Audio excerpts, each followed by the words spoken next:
You know, as I'm sitting here, it's still kind of hard for me to determine which film I liked more out of the whole year. And that's The Harder They Fall or King Richard with Will Smith. Yeah, this is a difficult decision. But my name is Brandon Keith Avery, and this is just my opinion.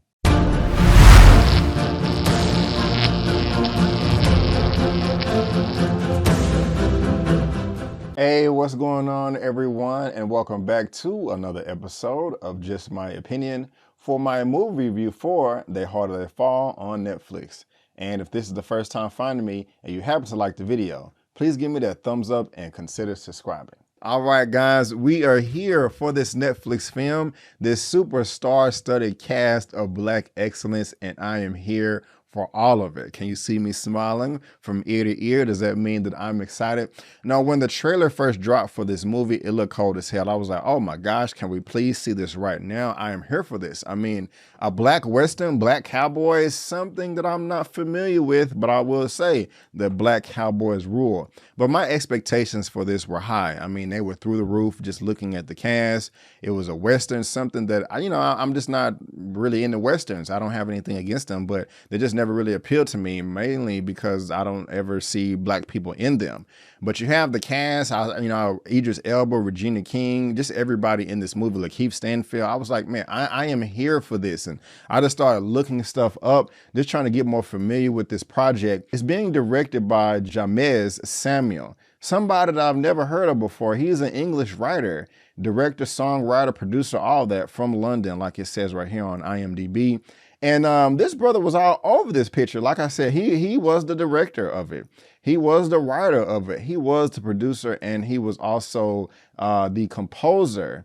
Actually, yeah, the composer right here. So he handled all that. And I just have to, and like, look at his experience. He hasn't done anything prior to this except for the Die by Dawn. And he shot a JC Legacy short film. And Jay-Z is also a producer of this film as well.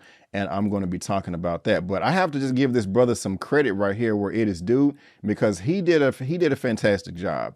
He did a fantastic job. He did a fantastic job. And so, of course, you know me, I always have to give credit where credit is due. But like I said, this is something I was really looking forward to because of the cast, and that's just really it. And I was like, okay, how is this going to pan out? This wonderful cast in a Western with all Black people. You know, hey, I think we're going to be in for a good time. But before we get into all my likes and dislikes, let me tell you exactly what it's all about. When outlaw Nate Love discovers that his enemy, Rufus Buck, is being released from prison, he rounds up his gang to track Rufus down and seek revenge.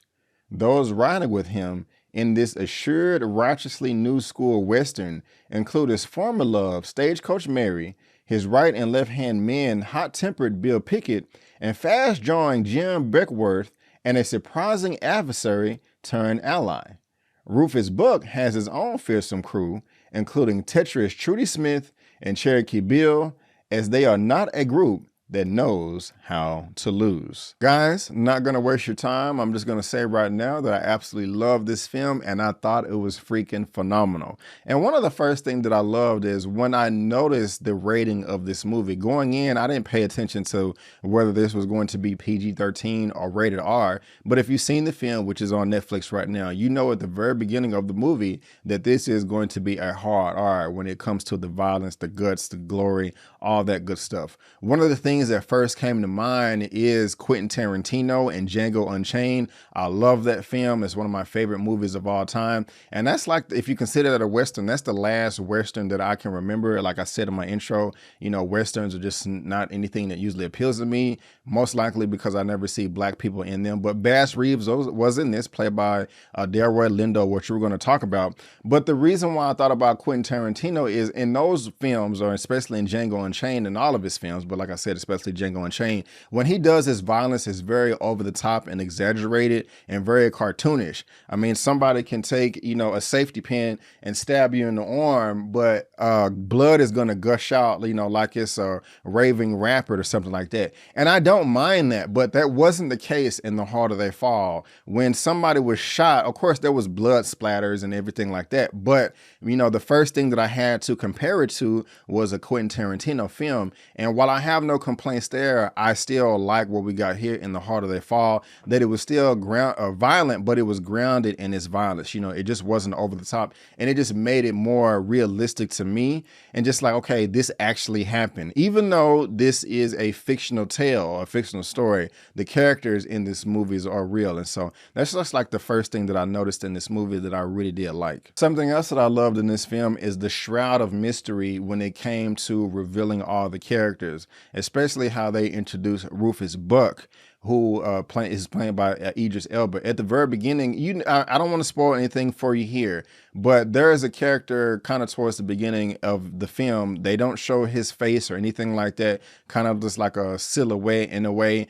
And if you've seen the trailers, you probably know who it is, but you're not entirely sure. That mystery right there, I liked, and they did that with a number of characters in this movie, especially when they was breaking out Rufus Buck later on the train scene. I like that. And also just when we first get introduced to Trudy's character played by Regina Hall. I don't want to spoil anything here, and it's probably in the trailers as well, but I just like how they introduced her character and everybody else. Just like, okay, I mean, they're not with every character, but enough. The significant ones that left the most impact. Just something that you may not have noticed or may not be a big deal to you, but it's just something that really stood out to me. Now, the next thing that I loved in this movie is the soundtrack. I mean, my goodness, I said just a moment ago that Jay-Z was the producer of this, and also Jameez Small. He was then dealing with the composing too, and just the way the collaboration between himself and Jay-Z was fire. I mean, this was a banger. I would love to get the soundtrack to score whatever and jam it in my car, where I'm at the gym, at home, cleaning up, whatever. I just want to jam more The Harder They Fall. I loved it. Fire, fire, fire. And not only that, it was a great film to listen to. It was a great film to look at. Now, I'm not finna sit here and say that this looks like an old Western period piece and like, oh my God, it felt like we went back in time. It did not feel that way. Some may even say that this film felt like a bunch of movie sets, but that didn't really bother me. I still enjoyed looking at it. This was a ton of bright, vivid colors just popping out at you on screen, which I enjoyed at home. I love that. That cinematography, it was just wonderful. I loved it. I loved it. I loved it. I loved the costumes, all of that. It was just popping. I really felt like they did their homework as far as trying to make all that accurate. I wasn't born back then, you know, during this time, but it seemed accurate to me, and I love that. Now, another thing, this is the thing that I love the most out the whole entire movie, was the characters, was the cast. Everybody in this film was fire. If I had to say it, Brandon, or if you asked me, Brandon, who was your favorite character in the movie? I would say all of them. On the good side, on the bad side, on the protagonist side, and on the antagonist side. And the thing about it, the antagonist, you know, not Stagecoach Mara is about to say, Trudy, and I just want to make sure I always get, hold on, let me make sure. I just want to look at something, make sure I get the name of, did I say Regina Hall earlier? My bad. I meant Regina King. My bad. My sister, my bad. Regina King. Regina King is on the antagonist side, you know, with Rufus Buck, Idris Elba. And I even like them. I like the story. I like everything that had to deal with them and their makeup. They had depth to me. It made sense. Like, I understood where they came from. I understood their mission, their goal, and what they were trying to do. I don't understand what their methods about going about it, but, you know, given Black people's history and where they were at this particular time, I can kind of understand where they were coming from with what they were trying to achieve. But at the same time, I do not agree with them entirely in the way that they decided to go about it. But I love them, and I also loved everybody on the protagonist side as well. But y'all, look at this cast right here. Jonathan Majors, Zazie Beetz, RJ Cyler, Eddie Gathegi, Chase Dillion, DeWanda Wise. I love this little boy. He was at the very, very beginning. Who else got in here? Damon Wayans Jr., Daniel Deadwyler as Cuffy. She was also one of my favorites in this movie. Regina King, Lakeith Stanfield. I mean, y'all, Idris Elba, where is he at? Oh, they don't want to list him on the front page, but You know, guys, this thing was amazing. And like I said, I loved everybody. One other thing I liked about it is each character had their own level of confidence, you know, their own level of self-esteem, and they weren't bowing down to nobody, especially Regina King. It was in the trailers that's in this movie. Oh, you just may not know me, because somebody was like, you know, where's your boss? And like, no, she was the type that runs things. And what I liked about her character is she was so strong. She was stern. You weren't just finna like run up and knock her over. You know what I'm saying? Like as soon as I saw her, I was like, this is a strong black woman, not to be F with, but at the same time, like she looked like she can whoop your ass. It looked like she can squab and beat your ass. And there was she did some fighting or whatever. But what I liked about it, while they showed so much strength and a little hint of masculinity in her essence that I don't mind, they still was able to show her femininity too. And that was sexy as hell. During one scene with Zazie Beetz, the stagecoach Mary, and another scene with, I guess, her love interest. Well, I don't know. I don't think they were a lover. Maybe they were just cool. But with Rufus Buck, you know, they showed a scene where she was just like a little bit vulnerable, you know, in his presence, you know. And I don't know. I just like that, you know, because I was still able to see her femininity, her being vulnerable, but I was also able to see her strength at the same time, all kind of wrapped up at one. I was like, I don't know, for me, I was like, that is a fleshed out, realistic character. You know what I'm saying? Somebody that, you know, hey, we can be a thing. We can be a thing. I like that right there. But everybody else, like you had, you know, Lakeith Stanfield, you know, like yes, Cherokee Bill, you know, he was kind of shady or whatever, but I still kind of like his persona, his pizzazz as well. You know, it's like, oh, well, I'm the type of dude to shoot mother effers in their mouth if they talk too much. I'm like, oh, we got some S talking in this movie. Who's going to come out on top? This is just like entertaining to me. And you had this other cat. What's his name? Let me give the credit where credit is due. Is it it's R.J. Seiler, Jim Beckworth? I think it's this gentleman right here. I think so. You know, he was one of twirling with the guns, you know what I'm saying? Doing all the tricks and stuff like that. I loved his confidence, his swag, you know what I'm saying? Swag level on 9,000 in this movie, for real, for real. He just like, the way he twirling his gun, just like, bruh, I'm the baddest around here. You know what I'm saying? So I can go down the list with everybody, but everybody had their own level of confidence, their own level of self-esteem and swag. And I'm just like, this is what's up right here. I would probably kick it with well, I'm trying to think. Yeah, I don't know. I probably would want to, yeah, I could probably kick it with some people in this movie. You know, I really could. And we got to talk about, where my girl Cuffy at? Cuffy, Danielle Deadwaller. Now, I forgot where I've seen this sister before, but man, she was a standout. Little bitty petite woman or whatever that would still whoop your ass if you try to get into the bar without checking your gun. You know, I'm here for it. I'm the passion from her character, the acting was great in this whole movie from everybody. I love the performances. It was a great level of suspense too. I did not know how this movie was going to end. It was a surprise to me. The pacing was well. I mean, this was just an exciting adventure. The action in this thing was this hella dope too. Also, our boy Delroy Lindo as Bass Reeves. Now, I've heard of Bass Reeves before, like the first black African-American marshal in the whole United States. Who better to play him than Delroy Lindo? Delroy Lindo, are you serious? Everybody is coming through in this movie. I loved it. Stagecoach Mary is coming through as well. Zazie Beetz. Now, there's some controversy there. Some people are like, wait a minute. Stagecoach Mary was a big black woman, 6 foot, you know, dark. Why y'all getting a biracial light-skinned woman? Now, I'm not going to hate on Zazie Beetz and say that she didn't do a great job of this film. She did do a great job in this movie. I don't have any complaints there. I mean, the woman can act, and she acted well in this.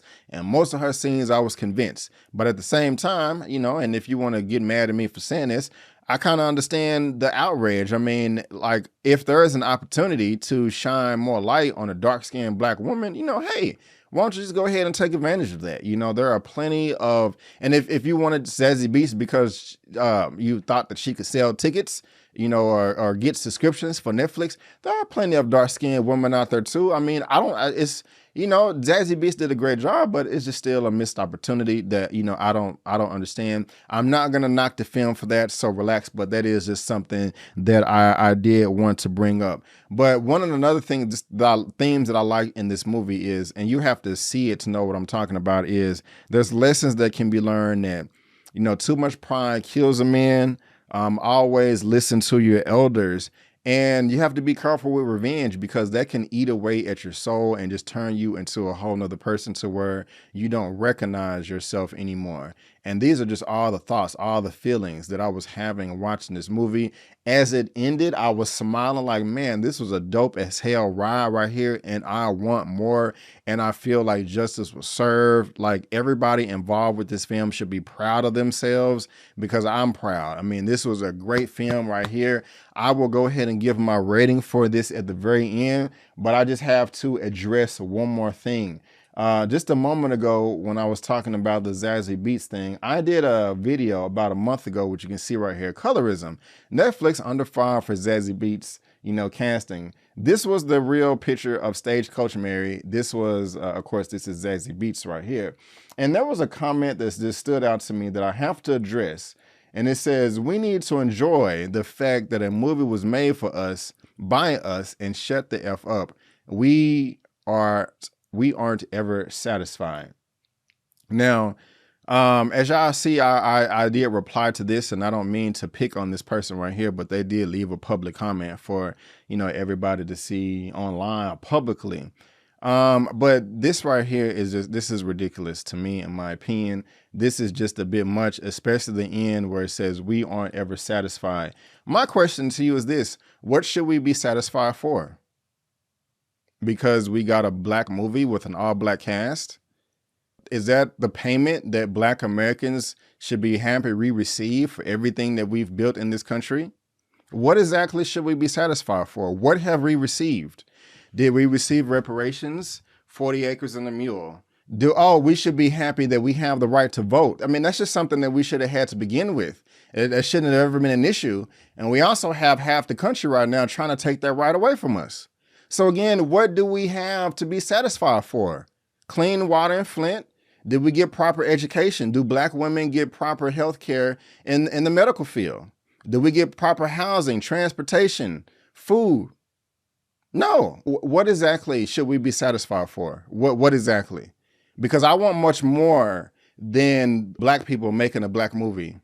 I want much more than that. My ancestors contributed much more. They went through 400 years of rape, murder, torture, kill, and we still don't have anything today. I mean, am I missing something?